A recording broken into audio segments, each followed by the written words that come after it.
willing to fight for their freedom and their guns.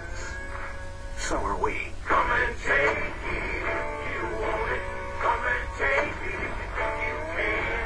Come and take it, but I warn you, you'll have to fight it from our cold dead hands. We want the freedom that God gave us, so you best not cross that line. If you want this gun, you gotta come through us and take it.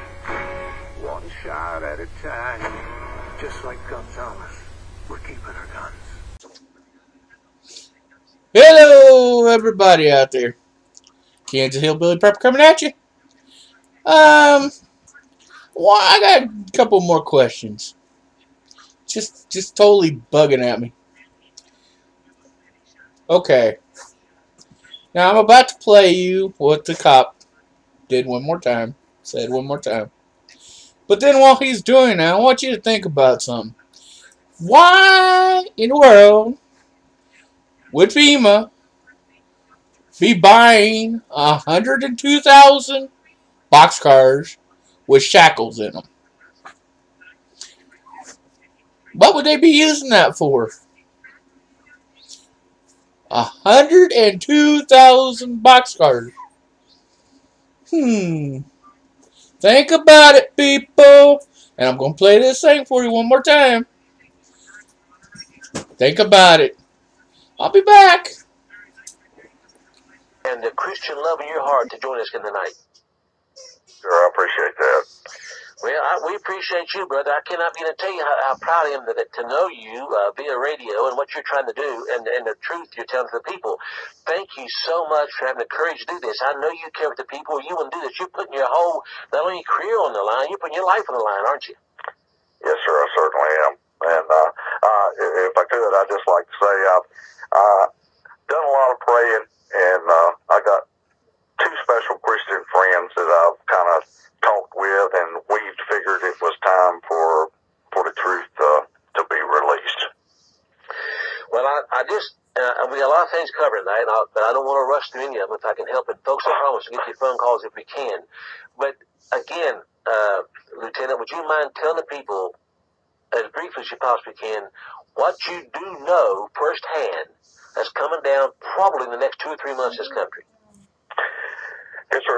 Like I told you in the other program, the local law enforcement is training with the military, with drones and choppers.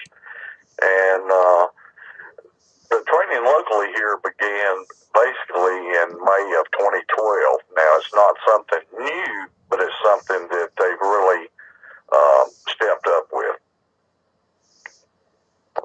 Okay, now what kind of training and what other plans you think for the future? Just lay it all out, just like you've been told it. Yes, sir. It's basically, I'll lay it out there for you.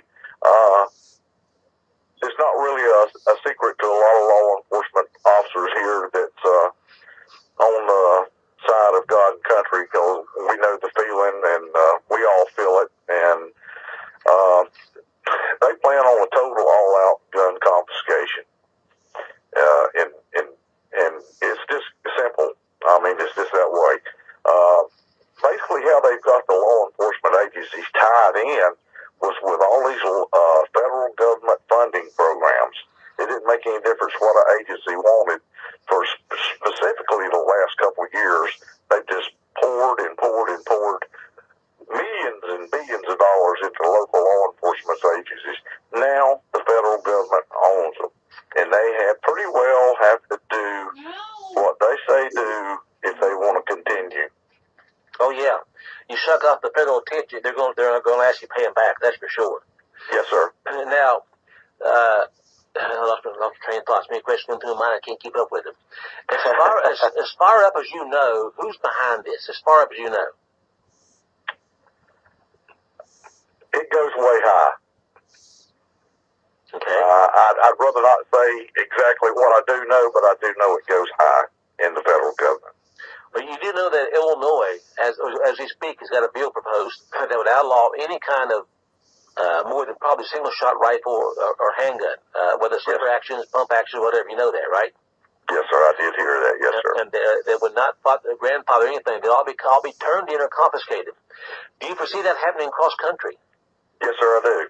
And one of the main training sessions for this, and I know people's hashed over this, but I know it for a fact, that Hurricane Katrina was just a training session for local law enforcement agencies across the country. Yes.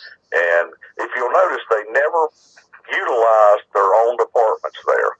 They brought in law enforcement agencies from out of state. They brought in National Guard from out of state to see how things would work. And now they're carrying on with that training to the local law enforcement agencies. And old law enforcement officers always call it the old knock and talk rule, but it's not a law, it's a rule.